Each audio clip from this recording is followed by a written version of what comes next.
abayobozi banyu, impuguke n'inararibonye, ibitekerezo byanyu tukakubariza ibibazo bizana umuturambye. Ikiganiro ubyumva ute kuri Keti Radio.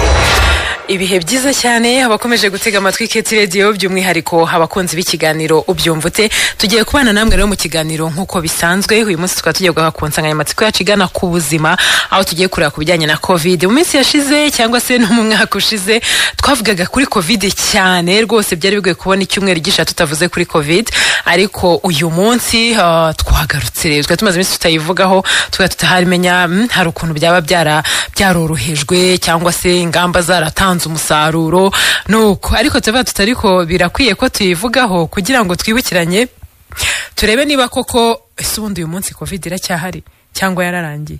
Hanyuma se turacyakeneye kuyirinda, za ngamba zose zo kwirinda COVID ziracyakeneye kubahirizwa cyangwa ntabwo bikiri ngombwa? Mwebwe mubyumva mute aho iwanyu? Mubibona mute aho mugenda, aho mukorera, aho mwirirwa, ibintu nk'ibyo mubivugaho iki? Ariko kugira ngo tutagendera ku byo twebwe tuvuga cyangwa uko tubitekereza, ahubwo twatumiye abantu babishinzwe kugira ngo dufashe gusobanukirwa ese koko uyu munsi kwirinda COVID-19 biracyari ngombwa cyangwa ntago ari ngombwa, icyorezo twaragitsinze cyaragiye buheriheri. Niyo mpamvu rero twatumiye umutumirwa wacu akaba ari Dr. Albert Tuyishime, ni umuyobozi mukuru ushinzwe kurwanya indwara muri RBC. Dr. tubahaye ikaze mu kiganiro cyacu. Murakoze cyane. Twagira ngo duhera aho ngaho rero. Iyo umuntu arebye abona ubuzima bugenda bugaruka, abantu basubira mu buzima busanzwe niba ariko navuga, ariko n'ingamba zimwe na zimwe zikoroshywa, ariko se COVID iracyahari cyangwa yararangiye? Turimo turadushatse twajya hariya tugakora ibirori tukizihiza ko twayitsinze. Murakoze cyane. Ngira ngo natangira mbashimira kubera ko nk'uko watangiye ubivuga, hari hashize igihe tutaganira koko buri munsi ndetse na buri kanya tutaganira kuri iki cyorezo. Ariko si ukuvuga ko cyashize nk'uko wari ubikomojeho. COVID iracyahari, n'ikimenyimenyi mu mibare dutangaza buri munsi. Hari iminsi koko tujya tugira Imana tukirirwa cyangwa se tukarara nta muntu twabonye wayanduye mu bipimo biba byafashwe. Ariko ngira ngo nko mu minsi 5 cyangwa 6 ishize, ejo twabonye 8, ku cyumweru twari twabonye 3, ku wa gatandatu ndumva twari twabonye 12, hanyuma ku wa gatanu twari twabonye 9, ku wa kane 12, ku wa gatatu ndumva twari twagize nka 16. Icyo rero ntekereza ko kitwereka ko COVID igihari. Ikibi cyayo rero nuko ntabwo isaba abantu benshi kugira ngo yongere idusubize ku ngamba zikarishye cyangwa se idusabe kongera gusubira mu ngamba nakwita ko ziremerera imibereho ya buri muntu. Umuntu umwe cyangwa babiri barahagije gukongeza isoko ryose cyangwa se gukongeza community runaka cyangwa se umuryango runaka, bikongera bikaturemerera. Aho rero niho nyine duhita tugaruka tuvuga tuti birakwiye ko nubwo imibare imaze iminsi ari mikeya, icyorezo kiracyahari, twongere tugume mu ngamba. Ati twongere tugume mu ngamba, ariko umuntu akibaza ati ko hari igihe twabayeho tubona abantu zero, hashize iminsi rwose ikurikirana duhora tuvuga tuti biragahora ari zero. Nibwo bwa mbere abantu babonaga zero bakishima. Ubundi yibonye zero urababara kuko baba watsinzwe, ariko zero twarayibonaga ku mibare y'abantu baba mu bipimo byafashwe, ku baba bagaragaweho na COVID babona hari zero ugaserebura. Ariko biza kuza rero gahoro gahoro imibare irongera. Wari unatanze ingero z'iminsi itandukanye, nkavuga nti byagenze gute? N'ibipimo wenda byongerewe ubwinshi, na ahantu hatandukanye naho twapimaga mbere, hari uburyo imibare igenda itwinjirana gake gake, ko n'undi byatangiriye kuri umwe birangira bibaye ibihumbi. Bimeze biti byo? Kuba twarapimaga tukabona abantu zero bafite iyo virusi, si ukuvuga ko nta virusi cyangwa se nta muntu wari uyifite, kuko ngira ngo no mu mibare twerekana cyangwa se tubasangiza turababwira ngo mu 8 twapimye tugasanga bafite virusi, harimo 6 badafite ibimenyetso na 2 bafite ibimenyetso. Bivuze ngo rero ushobora kuba ufite niyo virusi nta bimenyetso ufite, waba nta kintu kigusaba kubanza kwipimisha mbere yo kukitabira byaba ari urugendo, byaba ari undi munsi mukuru cyangwa se inama bisaba ko umuntu yipimisha, ukaba utipimisha ntiwipimishe, ariko bitavuze ko udafite virusi. Icyo gihe rero igihe utipimishije wowe kuko nta kigusaba kwipimisha, natwe tukaba tutagufashe mu bo dupima mu ikurikirana ryacu rihoraho, birashoboka rwose ko uwo muntu yaba ari muri community kandi afite virusi. Nyuma yaho rero igikurikiraho nuko iyo tutirinze tugenda twihererekanya gutyo. Ati iyo tutirinze tugenda twihererekanya gutyo. Hanyuma rero mu ngamba zo kwirinda covid twari dusanganywe uyu munsi ziracyakurikizwa zose cyangwa hari zo tutagikurikiza uko bikwiye iyo mubireba? Kuko buriya iyo abantu bakurikirana ibintu umunsi ku wundi bagenda bareba uko twitwara twebwe nk'abantu bandi basigaye. Urakoze cyane. Iyo umuntu arebye imyitwarire yacu twese, uko ubuzima bugenda bugenda busubira uko bwahoze, n'abantu bagenda batezuka ku ngamba. Niba twavuga ngo dukaraba intoki kenshi, ugasanga hari naho hari harateganyijwe ko bagomba gukarabirwa ariko amazi akaba atakigeramo. Naho tuvuze ngo duhane intera, ugasanga abantu rwose barahoberana. Niba tuvuze ngo twirinde ahantu hafunganye, ariko ugasanga abantu birunze ahantu mu kumba gatoya kandi ari benshi. Ikigaragara ni uko hashize iminsi abantu barateshutse, akaba ari nayo mpamvu twongeye gusa nk'abahwiturana cyane, haba ari mu biganiro nk'ibi tugirana cyangwa se mu zindi ahandi hantu hose twahurira n'abantu. Ariko ikigaragara ni uko abantu twari twarateshutse ku ngamba nk'uko tuzisabwa. Rero abantu turimo turadohoka, ariko se wenda duhere ku mwari muvuze kuri zo zifatika zigaragara umuntu wese ahita abona, yaba ko guhana intera, yaba gukaraba intoki, yaba agapfukamunwa nako mu minsi yashize twabwiwe ko bitakiri itegeko ko umuntu akambara. Twahoze tubiteramo urwenya tuti umwaka washize niwo ubanjirije kugenda mu nzira utambaye agapfukamunwa cyari sakirirego, byaguhaga n'agatike kajya muri stade ukota akayaga bwa narimba bukagukeraho. Mu yandi magambo ukabona ko byari bifite uburyo bishyizwemo imbaraga n'abantu bakabyubahiriza, niyo waba utabishakaga ukabyubahiriza mu rwego rwo kwirinda ingaruka. Ariko uyu munsi ntibikiri ngombwa. Ibyo bivuze iki? Ngira ngo twese turibuka uko iki cyorezo kuva cyatangira, uko cyagiye cyitwara, byiyongera bigabanuka cyangwa se byongera byiyongera. Hagiye habaho kugenda duhuza ingamba n'uko icyorezo kimeze. Ngira ngo twese turabyibuka, hari igihe twagize imibare myinshi, ndumva ari nko mu kwa munani 2020 ndetse no mu kwa 12, hari igihe twagiye tugira imibare ku buryo byajyaga bisaba ko tuguma mu rugo. Imibare yagabanuka tukava mu rugo, ariko hakaba n'izindi ngamba zikomeza gukurikizwa. Ibyo rero ntibikwereka ko ingamba zose zigenda zifatwa biterwa n'uko icyorezo gihagaze.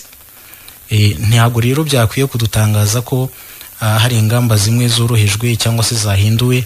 Nta kindi nuko icyorezo kiba kirimo kiritwara mu buzima bwacu bwa buri munsi. Ubu twavuga ko kirimo cyitwara gite? Ngira ngo biragaragarira buri wese. Tumaze nk'amezi 3 ijanisha ku bandura riri munsi ya rimwe ku ijana. Bivuze ngo nicyo gipimo gitoya cyane twagira kwijanisha ku bandura. Bivuze rero ngo tumaze iminsi tugira imibare mitoya cyane dukwiye kwishimira, ariko nanone bikaduhamagarira gukomeza ingamba kugira ngo bitongera bikiyongera. Noneho na bwa buzima busanzwe cyangwa bwa mbere twasaga nk'abatangiye gusubiramo bikongera bigasubira inyuma. Hanyuma muri izo ngamba nk'uko twazivugagaho harimo no kwikingiza kugira ngo abantu bafate inkingo mu buryo bwuzuye, bityo ubudahangarwa bw'umubiri bwiyongera. Ibijyanye no kwikingiza uyu munsi byo nk'abanyarwanda duhagaze dute? Urakoze cyane. Icya mbere wenda navuga nuko icyo twari dukomojeho cy'uko icyorezo gihagaze, kuba gihagaze gutya turabikesha ibintu bibiri by'ingenzi. Icya mbere ni ukubahiriza ingamba nk'uko tubisabwa, ariko icya kabiri ni no kwikingiza.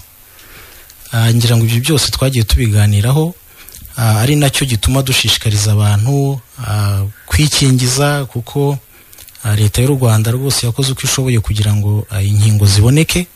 Buri munyarwanda wese ugomba gukingirwa akingirwe, bityo agira ubudahangarwa buhagije bwatuma ahangana n'ino virusi igihe yaba ahuye nayo, ariko binatume no kwihererekanya bigenda bigabanuka. Rero uko duhagaze, iyo turebye mu mibare dusanga abarenga miliyoni 9 n'imisago bamaze gufata byibuze doze ya mbere, hanyuma abagera kuri miliyoni 8,513,947 bamaze gufata doze zombi ebyiri, hanyuma abagera kuri miliyoni 4,394,621 nibo bamaze gufata doze ishimangira. Ibyo rero iyo tubirebye biduhijanisha rengana na 69 by'abanyarwanda bose nibo bamaze gufata byibuze doze imwe, hanyuma muri abo 65% bakaba bamaze gufata doze ebyiri, hanyuma abagera kuri 34% akaba aribo bamaze gufata doze ishimangira. Ahangaha twibukiranye ko kuvuga ngo umuntu arakingiye byuzuye nuko aba yafashe inkingo zose nk'uko zisabwa. Niba warafashe urukingo rwa mbere nyuma y'iminsi 21 cyangwa 28 ukaba ugomba gufata urwa kabiri ukarufata, nyuma y'amezi 3 ugafata urwa doze ishimangira. Ibyo byose turabireba, niho tuvuga ngo umuntu yarakingiwe byuzuye. Bitandukanye n'ibyo abantu bamwe na bamwe bajya bivugira bagira bati nge nafashe doze zombi, ngo bavuga doze ebyiri, tubwo genda kingiye byuzuye. Ntago ari byo, kuko niba aragejeje igihe cyo gufata doze ya gatatu wagombye kuba warayifashe kugira ngo tuvuge ngo urakingiwe byuzuye. Mu mibare muduhaye muti miliyoni 9 zisaga bafashe doze ya mbere, miliyoni 8,513,947 bafashe ya kabiri, miliyoni 4,990 gutyo bafashe doze ya ishimangira. Nkavuga nti mbese uyu munsi iyi mibare utugarutse kuri iyi doze ya ishimangira, binteye kwibaza kuba ari kimwe munsi ya kimwe cya kabiri cy'abafashe doze ya mbere cyangwa doze ya kabiri, nuko batarageza igihe cyo kujya gufata urukingo rushimangira, nuko ubwitabire bukiri hasi, bimeze bite? Harimo bake batarageza igihe, ariko abenshi nabagejeje igihe batarajya kurufata. Ni nayo mpamvu tubashishikariza rwose kwitabira byihuse bakagenda bakarufata, kuko inkingo zirahari ndetse naho zitangirwa tumaze iminsi cyangwa se hashize igihe tuhegereje abantu, ku buryo nta mpamvu n'imwe yakagombye kubuza umuntu wageze igihe cyo gufata urukingo idoze ishimangira kuyifata. Bo bagaragaza izihe mpamvu rero? Kuko buriya niyo umuntu yaragurutse akajya gufata doze ya mbere, nta nubwo byari byoroshye kiriya gihe, abantu bari bakiri benshi, imirongo ari miremire, undi akaza agafata n'iya kabiri.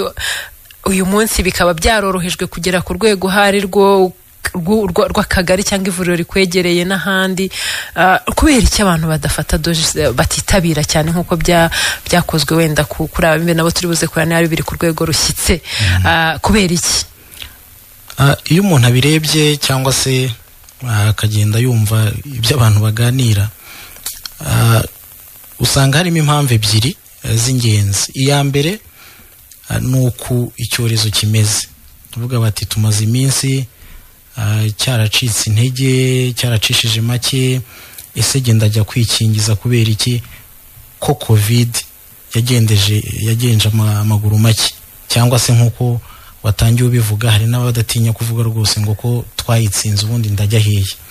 Bitari byo, kuko nkuko twatangiye tubivuga covid iracyahari. Icya kabiri, umuntu yumva abantu baganira ni twatumenyetso tworoheje duterwa no gufata urukingo rwaba ari urwa kabiri cyangwa se rwaba ari urwa gatatu. Ngira ngo mwagiye mwumva cyangwa se nawe urufata nanjye ndufata, hari aho umuntu yashoboraga kugira akariro gake agacika intege akababara hahandi baba bamuteye agashinge. Iyo nayo ikaza mu mpamvu wumva zigenderwaho n'abantu benshi bagira bati ese genda ajya kurufata kugira ngo ejo rumbuze kwikorera akazi kubera iki. Ibyo ariko nabyo sibyo, kubera ko ntabwo wavuga ngo sinshaka kubabara akaboko ariko sinagira ubudahangarwa buhagije nkuko tubwifuza bwamfasha guhangana n'ino virusi. Ntabwo rwose waba ukoze shwa nziza niba ariko navuga. Aha ngira ngo hari abantu mudukurikira namwe muraza kutubwira iwanyu uko mubibona, niba bikiri ngombwa kwirinda covid. Batangiye kutubwira ko biri ngombwa cyane kubera ko igihari, ndetse bagiye batwereka nuko imibare yagiye iba myinshi cyane ikamanuka aba 0, ubu ngubu bikaba yatangiye kongera kuba 3, 8, 10 nuko, ariko banatubwira bati biracyari ngombwa cyane, ahubwo ingamba zorohejwe zubahirizwe uko ziri, ariko n'izigikomeje kuzirikanwa nazo zihabwe umwanya kandi tuziteho, harimo no guhana intera, harimo no gukaraba intoki, harimo n'ibi batubwiraga bijyanye no kwikingiza. Bati impamvu yari yose waba ufite ituma ugeze uyu munsi arafata inkingo zuzuye, aho bigeze abantu banavuga bati ariko ubundi inkingo zuzuye ubundi ni zingahe, kuko ntihazaza n'urwa 4 n'urwa 5 bimeze bite, bigatuma rero umuntu avuga ati ubundi kutazi umubare wazo, ibintu nk'ibyo ngibyo. Aho muhavugaho iki? Nizuzuye kugeza ubu uko biri cyangwa nizo zuzuye zonyine kuzageza icyorezo kirandutse burundu? Tuvuga ko umuntu akingiye byuzuye nkuko nabisobanuye haruguru, iyo arangije gufata inkingo zose nkuko ziteganywa kugeza ubu. Ariko nanjye nababaza nti cyase nababwira ko uratari rwo rukingo rwa mbere rutewe inshuro zirenze imwe. Ababyeyi barabizi, abikingije tetanus barabizi ko bikingije inkingo 5. Ni ukuvuga ngo rero urukingo rutangwa inshuro bitewe n'icyo twifuza ko umubiri ugira nyuma yo kuruhabwa.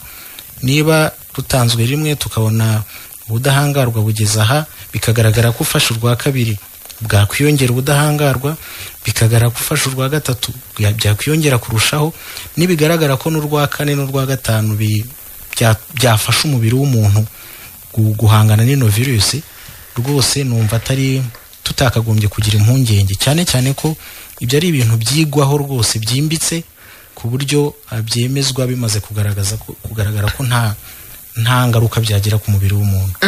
Kuba dukurikira turi mu kiganiro ubyumvute, mwabyumvise ko turi kumwe n'umuganga, akaba ari Dr Albert Tuyishime, ni umuyobozi mukuru ushinzwe kurwanya indwara muri RBC.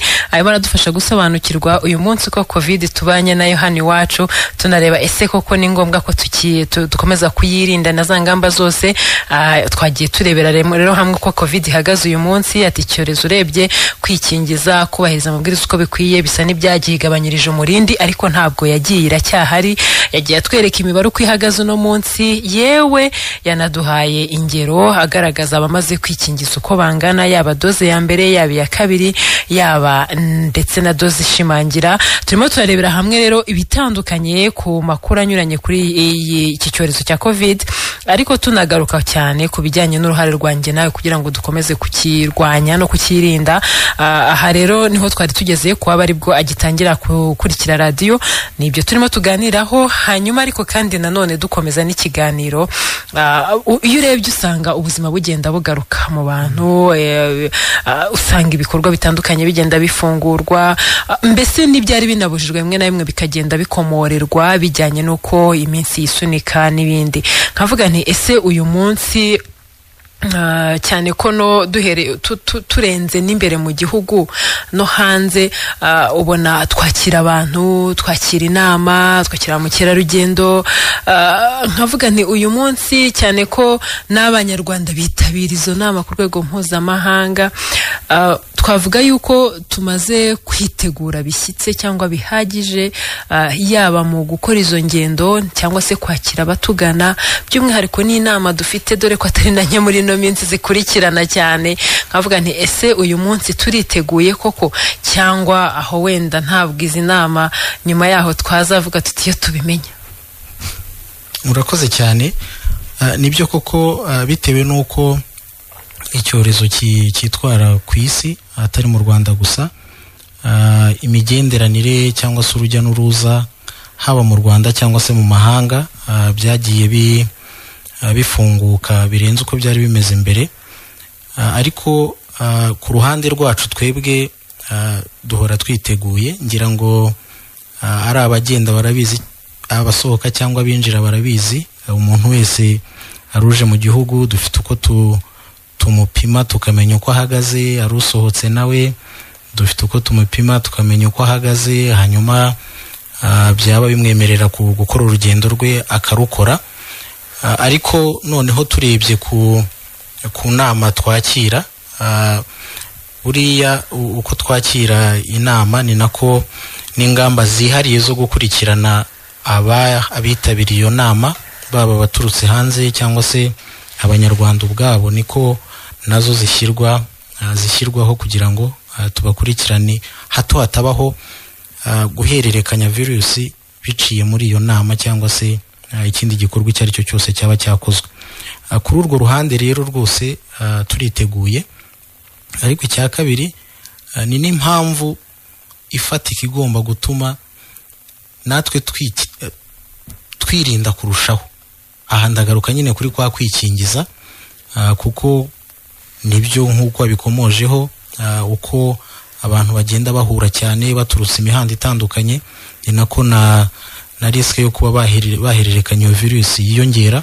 Ni byiza rero ko bisanga wowe umubiri wawe witeguye bihagije. Aha rero niho nyine duta tugaruka tuvuga tuti ni byiza ko uba ukingiye byuzuye, wafashe doze zose nk'uko zisabwa. Aha, hari rero n'abibaza batari ku bundi ko ingamba zari zagaragaraga nk'izaba impamvu nyamukuru yo kwirinda, cyangwa se igihe tutazikurikiza ikaba impamvu nyamukuru yo gukwirakwira kw'iki cyorezo, usanga zigenda zoroshywa kuko n'izindi zisigaye zitakoroshywa cyangwa zikanakurwaho nk'uko ntibikibe bikiri itegeko nk'uko bimeze uno munsi. Ahangaha umuntu arareba nk'uko twabikomejeho, hari agapfukamunwa, hari abatega amapikipiki uyu munsi, ibirahure biriho, hari ahantu winjiraga ukabona ko bisaba kubanza guhagarara bakareba wakarabye, n'abana badufasha hari aho bari uyu munsi ubona batagihari. Nkavuga nti iby'intera nabyo bishatse ntibyavaho, cyangwa nuko gukaraba n'iki, ko n'ubundi ubona abantu nk'uko wari ubivuze kwikingiza bimwe bikorwa nubwo bitarajya ku rugero rushimishije, ariko nk'abantu bagaragaza ibyo ati n'ubundi byose bishatse byanavaho. Barabwirwa iki uyu munsi? Ntabwo ari byo kuko birahura n'icyo twahereyeho tuvuga ko virusi igihari. Niba virusi igihari tukaba dushobora kuyihererekanya, ntabwo wavuga ngo ukuyeho ingamba zo guhagarika iryo hererekanwa ryayo.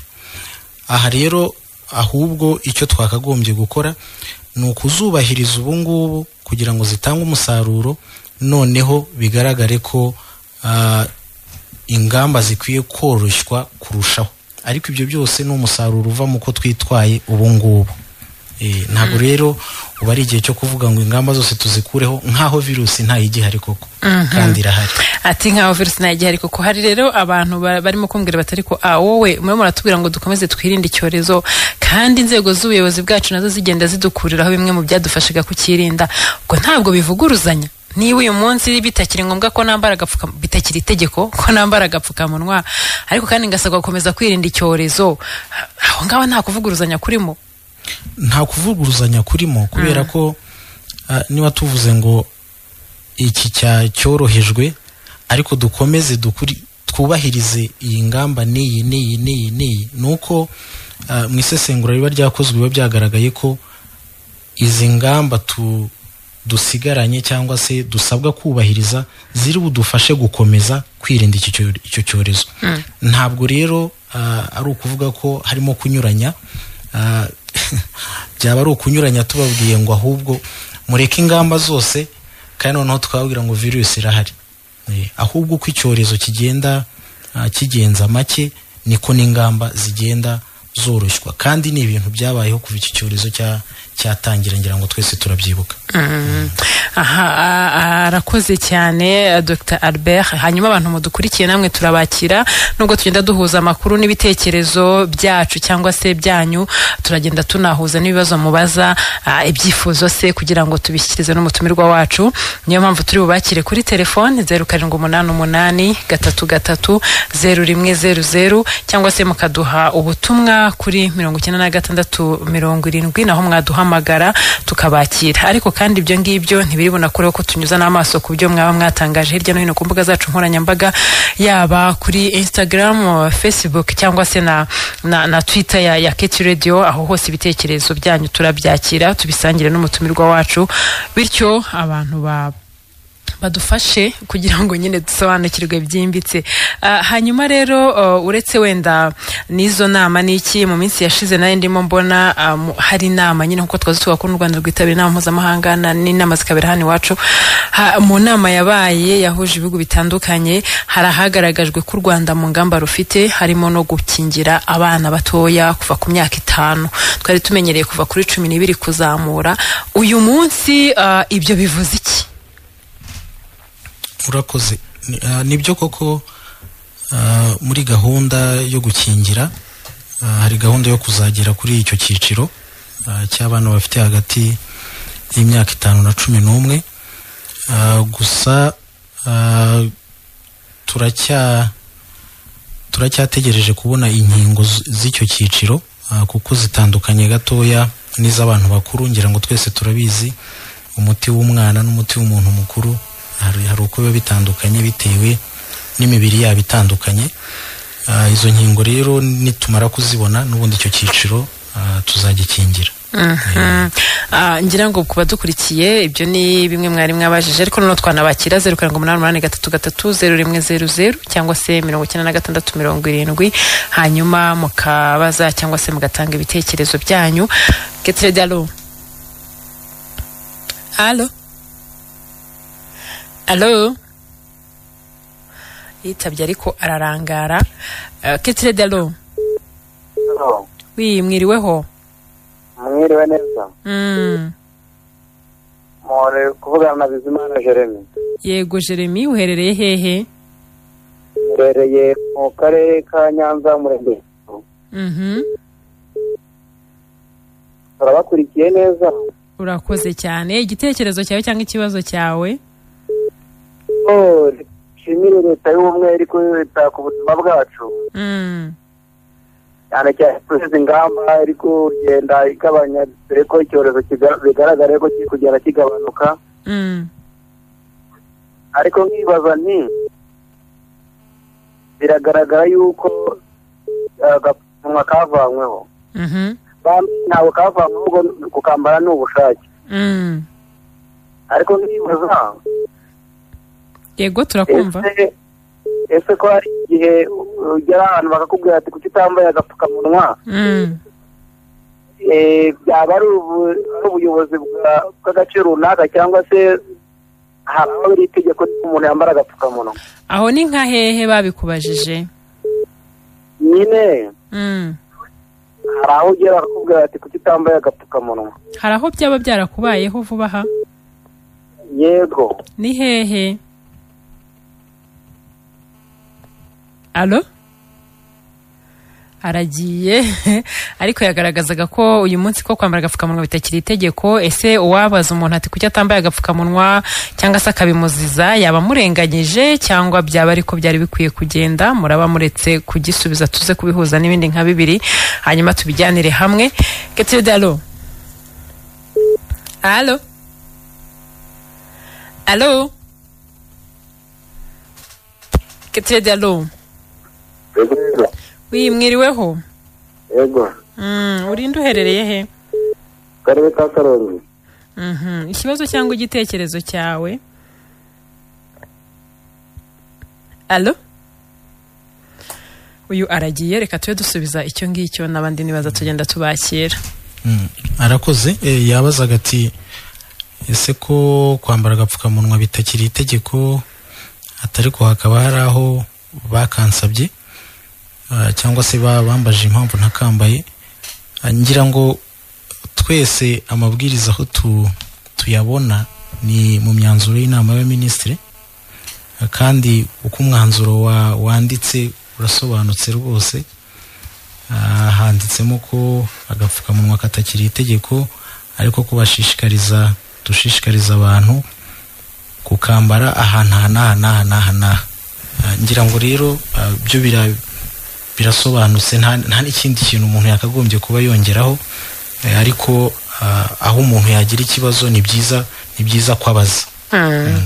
Aha, arakoze cyane. Hari undi wavuze ati ariko ubwo aka gapfukamunwa kavanyweho kubera mu by'ukuri ko icyorezo turimo tugenda tugihashya uko twifuza, cyangwa ni ukugira ngo ino nama izabe igihugu kigaragara nk'ikitari mu bwandu namba?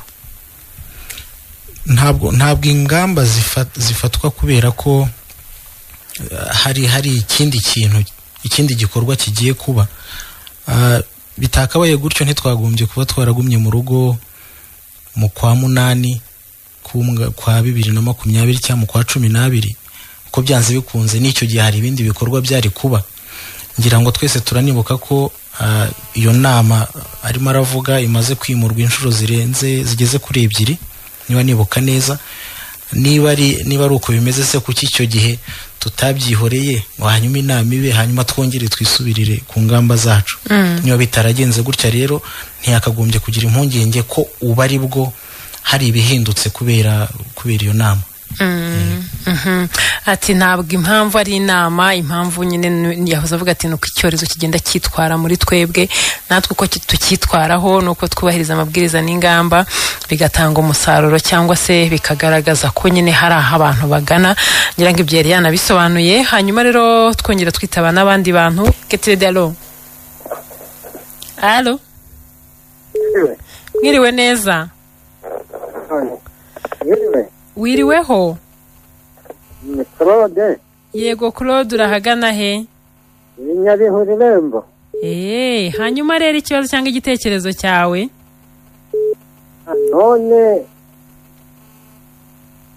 None ko numva ko banyusana iri kugenda, ubu ni ikintu gisa n'ikirori 100% baremerewe. Ikirori? Nk'ubukwe cyangwa se nk'izindi nama zitera. Haraza kutubwira, ngira ngo ubushize ibyo ntabwo byavuzweho. Ketiredialo. Alo. Oui, mwiriweho? Mwiriwe. Urinde uherereye he? Ndakumva. Mwiriwe. Wiriwe neza? Mwiriwe, ni Mujyanama Valence ni Nyaruguru. Yego Valence. Najya mu muntu mumbarize uwo mutumirwa n'umuntu atarikingije atarikingije n'ukibona rumwe cyarikingije inkingo ebyiri, nawe yaba agapfukamunwa ntabwo yafatwa. Bakoze. Hari uwuzi utarikingije? Yagiye ati yambaye agapfukamunwa ntabwo yafatwa. Muraza kutubwira niba agapfukamunwa kari na kwandura covid. Ketiredialo. Oui, mwiriweho?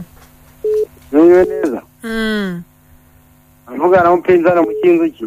Yego, ikibazo cyangwa igitekerezo cyanyu? Ikibazo? None nk'umuntu baba batarakingiye kwiranga muntu. Kubera ko hari ukuntu umuntu agenda mu nzira n'akarita karashaje. Kugira ngo bakajya kumukingira nibamuha kandi ubwo noneho kandi bagenda bafata abantu batikingije, umuntu bazamenye gute kugira ngo kuyikingira akajya bereka iki? Atarikingije, uravuze ngo umuntu atarikingije ku ndangamuntu? Ubwo ushatse kuvuga iki? Yese hari abantu bakingira batabajije irangamuntu. Okay, reka tuze batubwire niba binemewe ibyo. Arakoze, reka duhinire hano. Hari icyabajijwe mbere, hari n'iki cy'umuntu uvuga ati atarikingije covid kandi yambara agapfukamunwa, yaba urukingo rwa mbere cyangwa urwa kabiri, hari ikibazo hari ubwo yakwandura? Mpereye kuri uwo wa nyuma, yego uyu nguyu usoje avuga ati kwiranga muntu yarikingiwe ariko nta rangamuntu bamubajije. Hari hari ibyiciro by'abantu cyane cyane badafite amarangamuntu. Urugero nafata n'urw'abana bafite hagati y'imyaka 12 kugeza kuri 17, tumva batarafata irangamuntu. Abo nabo turabakingira, ariko iyo tubakingiye byanze bikunze hari amakuru yabo tubika. Hanyuma iyo tumaze kuyabika harimo naho tubaza nka nimero de telefone yashakirwaho. Iyo nimero rero turayifashisha kugira ngo twongere tubone wa muntu. Inama uwo muntu namugira niba yarakingiwe, amakuru ye tukaba tuyafite rwose. Kwerekana ko yakingiwe biroroshye. Niba afite telefone yakanda akanyenyeri 114 urwego, hanyuma hahita haza aho bakubaza niba ushaka kumenya amakuru y'uko wikingije, ugahitamo aho ngaho ugakomeza kugeza igihe uboneye amakuru y'uko wikingije. Ariko nanone aramutse kaga karite tumuhaye aragataye, rwose biroroshye yajya ahantu bakingirira hamwegereye, aho ariho hose, aho yaba ari, bapfa kuba barimo barakingira, akabagezaho ikibazo cye. Bareba muri system dushyiramo abantu, bakarebamo amakuru, bakaba bamukorera akandi niba yaragataye, bityo kakazajya kamufasha aho yagakenera aho ariho hose. Hanyuma uyu rero ati umuntu atarikingije yarwara covid kandi yambara agapfukamunwa. Numva nta muntu wakagombye kwiyemerera kwicara adakingiwe. Inkingo zirahari, aho zifatirwa haramwegereye, nta mpamvu n'imwe yaba afite yo kudakingirwa rwose. Tutiriwe tujya no muri icyo gikurikiraho. Ni nko kuvuga ngo n'indwara nintanywa umuti nzakira. Ushobora gukira ariko ushobora no gupfa. Ibyo rero ntago umuntu ku buzima bwe yakagombye kuba avuga ngo njye nintakora iki bizagenda bite. Niba gihari kikaba kikwegereye, urukingo ushobora kurufata, inama twamugira ntagenda rufate byihuse. Niba hari n'uwaza utararufata namugira inama arufate byihuse. Hari rero n'abantu bagiye bagaragaza ko aho bakorera wenda babigira itegeko, bavuga ati wowe ugomba kuba wambaye agapfukamunwa, ugomba kuba utanze intera, ugomba kuba y'amahame yose bakayubahiriza uko byari bisanzwe. Kabone n'ubwo ku rwego rw'igihugu bitakiri itegeko uko byari bimeze mbere, cyane cyane bijyanye n'agapfukamunwa. Abantu bati kubera iki saho dukorera bavuguruza inzego za leta.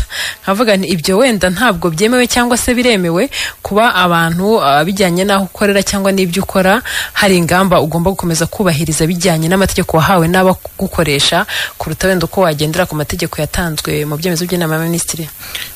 Ngira ngo nk'uko twigeze kubikomozaho birasobanutse rwose. Haranditse ngo kwambara agapfukamunwa ntibikiri itegeko, ariko turashishikariza abantu bari aha n'aha kwambara agapfukamunwa. Niba aho babasaba kukambara hahuye n'ahasabwa mu mabwiriza twese tugomba kugenderaho, njye numva nta kibazo kirimo, bakambara rwose bagakurikiza aya mabwiriza, kuko n'ubundi birahura n'icyo dusabwa gukora. Hanyuma rero ubwo bari bakomeje no kubyo RDB yavuze, ngira ngo bijyana n'ibyo mwarimu nasobanuye, no kugaragaza ko nubwo ingamba zihari cyangwa se amabwiriza ahari yasohotse ku rwego rw'igihugu, aho ukorera niba ingamba zubahirizwa 100%, ubwo nyine ntekereza ko buri wese aritoranyiriza icyo akora. Hanyuma rero twakwakira ibindi bibazo. Ndaje nyakene kuri Facebook ndebe icyo mwavuzeho. Ketire dalo uyu nguyu nawe aragiye. Hanyuma rero tukirimo kugenda tunaganira, buriya abantu tuzakira abantu haba no kuri inama ya CHOGM cyangwa se n'indi zakurikirana aho zendeba kare. Bivuze ngo muri uko kwakira abantu abatugana, abantu b'abanyarwanda basanzwe bafite nyine uko bakira ababagana muri rusange, ariko noneho by'umwihariko ku bijyanye n'izi ngamba zo kwirinda COVID-19. Navuga nti umwihariko cyangwa ubutumwa bw'abashinzwe ubuzima yaba muri RBC, mbese Minisiteri y'Ubuzima muri rusange, ni igiki babwirwa muri uko kwakira abantu na yombi, kwakira abantu n'urugwiro, kwakira abantu nk'uko bisanzwe nk'abanyarwanda, ariko kandi nanone n'ingamba zo kwirinda COVID bigahura? Nibyo rwose, kwakira abantu tuzabakira nk'uko tugomba kubakira, wari ubivuze neza. ariko dukomeza kwirinda nk'uko tubisabwa. Icyo ni kimwe. Icya kabiri, n'abatarakingirwa nk'uko twabivuze bose bakora uko bashoboye, ejo ntihabacike badakingiwe bose. Hanyuma twizeye tudashidikanya ko ingamba zose ziri twashyizeho arizo gukurikirana abaje bitabiriye inama, ari natwe twakiriye, zose nituzikurikiza uko zisabwa, nta gushidikanya ko inama itazadutera ibibazo bijyanye n'iki cyorezo. Hanyuma hari n'umuntu wavuze ati ariko ko mukomeza kubivuga gutyo ngo abantu nibitabire kwikingiza babikore, hari abatarabikoze kandi igihe cyarageze, hari wenda n'abadateganya kubikora no mu rugo mukomeza mubivuga ati utazabikora. Hari ingamba zihariye kuri iryo shyirwa mu bikorwa ryo kwikingiza ku buryo bwuzuye? Ngira ngo uretse no kubivuga mu nzagihe, n'ubu ngubu hari ingamba zigenda zishyirwaho zishishikariza abantu kwikingiza no gufata inkingo zose nk'uko zisabwa. Mu gushyira mu bikorwa rero hari aho ingamba zimwe na zimwe zishobora kubuza umuntu cyangwa se kubuza umuntu kujya aho yashakaga kujya cyangwa gukora icyo yashakaga gukora kubera ko atafashe inkingo zose nk'uko tuzifuza. Ngira ngo ibyo byo bimaze iminsi kandi ni no mu nyungu ze ariko no mu nyungu zacu twese, kugira ngo aramutse yanduye virusi ataremba, yewe akaba yanabura n'ubuzima, ariko natwe bikatugiraho ingaruka, haba ari ukwiyongera kw'icyorezo, ariko nanone burya bigira n'icyo bihungabanya ku rwego rwacu rw'ubuzima, ko icyo gihe ubushobozi bwinshi bujya kwita kuri abo barembye. Ati rero abantu nibakurikiza amabwiriza, ingamba zihari zubahirizwe, hatabayeho ko abantu barindira kurwara cyangwa se kuremba kugira ngo ingamba zibone gushyirwa mu bikorwa, cyane ko nk'uko yarabikomeje ati iburyo bigenze gutyo hari icyo byangiza, hari ubushobozi bugiraho bugenda, hari ibindi bwagombaga gukora. Uwitwimana Jean Dodier ati muraho neza Keti Radio ndabumvira Nyagatare, ati rwose jyewe mbona kwambara agapfukamunwa byakabaye ngombwa kuko ntiwamenya aho covid iri ndetse n'uyirwaye uwo ari we mu gihe batarayimubonamo kandi iracyanahari, bityo rero ku bwanjye sinareka kukambara kuko kwirinda biruta kwivuza. Murakoze. Harakoze cyane. Uwayisenga ati mwiriwe neza, nitwa Uwayisenga Edouard ndi Karongi, tubateze yombi mukomereza aho, turabakunda cyane, turi kumwe. Kwirinda covid ni ngombwa kuko iracyahari. Jean Paul Uwase ati nk'ibisanzwe ndabakurikiye kandi twanabasuhuje, ariko covid-19 ntitwirarira cyahari. Kwambara agapfukamunwa nk'abanyarwanda twamaze kubigira umuco, ni byiza ko twakomeza kubizirikana. Hanyuma twiringiye Imana ati mwiriwe neza, kwirinda covid rwose ni ngombwa, tugomba kwirinda guhurira ahantu hafunze turi benshi. Ndi Gatsibo Kabarore. Ituze ati ubwo n'umukunzi wanyu covid rwose iracyahari, no kuyirinda cyane ahubwo twe kudohoka ku ngamba. Hanyuma Karangwa ati nibyo kuko kwirinda ni inshingano yanjye, bikaba ihame kutanduza mugenzi wanjye, ntaba nige rero kandi ntaba ari wowe biturukaho. Ndi Inyagatare. Urakoze cyane. Hanyuma Aimable ati mwiriwe Anne, ni Muteguro Inyabirasi. Numva mu buryo bwo kwirinda twakomeza kwirinda kugira ngo covid itazagaruka tugasubira muri guma mu rugo ndetse n'ibindi bijyana nayo. Ni ibitekerezo by'abadukurikiye kuri Facebook, ngira ngo n'ahandi hose mwagiye mubaza ibibazo byanyu n'ibitekerezo byanyu nagiye mbinyuzamo tukabisangira n'umutumirwa wacu. Hanyuma rero kuri telefone habaye hari abantu twakwakira nka babiri mbere yuko dusoza. Keti Dalo. Hello. Oui. Uravuga na Ishimwe Damascene Nyamasheke. Yego Damascene. Ikiganiro muriho nacyumvishije. Ngewe nafashe nk'ubingingo zose 3. Ariko SMS ya gatatu ntabwo nayibona igaragaza ko nikingije nakanze akanyenyeri nkoresheje 114. Niyo ndebye ku rutonde rw'uko nikingije mbona inkingo 2 gusa. Ubwo aho ngaho umuntu yabigenza ate? Ekaze akubwire. Okay. Keti Dalo. Alo wi mwiriweho yego murinde muherereye he Imana Theogene mu murenge wa Mahembe uko badushishikariza kwikingiza kandi hakaba hari abantu tuba duturanye baga kwikingiza n'umudugudu ukaza kubafata umukuru w'umudugudu bakageraho bakabarekura batikingije ubwo ubundi tuzirinda gute abo bantu batikingije bazajya batwanduza urakoze cyane Ketsedalo Ani muri wi bikoye salama wowe nikabonera umugabo Roman umva rero kubitekereza natanga kuri covid twakomeza kwirinda tugakaraba intoki nubwo wenda iby'ubupfukamunwa byorohejwe ariko tugakomeza gukaraba intoki n'ubundi hari n'izindi ndwara zandurira mu mikono rero mu buzima bwabwiye umuntu abagezemo ukabona buri wese ahereye ku murongo ari kubahereza umukono ugasanga mu kanya wenda uhuye n'akantu urariye ugasanga wakuye indi ndwara nicyo gitekerezo natanga tugakomeza kwirinda gukaraba n'intoki yego rwose waba ugiye mu hantu hafunganye ukambara ako gapfukamunwa rwose urakoze cyane sawa nshuti yanjye arakoze cyane twakira umuntu umwe cyangwa reka tubanze tugaruke kuri ibi ngibi atuye inkingo zose yarazifashe kandi muri systeme hagaragaramo ebyiri gusa ni ukubera iki yabigenza ati arakoze nigeze kubikomozaho birashoboka ko bashobora kuba baramuhaye urukingo doze ya gatatu cyayishimangira wenda ntibashyire amakuru ye muri systeme nk'uko bisabwa ariko inama namugira nuko yakwegera aho yafatiye urwa gatatu aho bamuhaye urwo rukingo rwa gatatu rutagaragara cyangwa se niba ari kure yaho akajya aho barimo barakingira hamwegereye akababwira uko ikibazo kimeze baramufasha rwose urakoze cyane ati abakikingiza ko usanga bahari kandi abandi nabo bakikingiza kandi tuzi ko rwose kurwanya covid ari urufatanye atari ukuvuga ngo ngiye nabikoze jyenyine atubanga ntibazatubera imbogamizi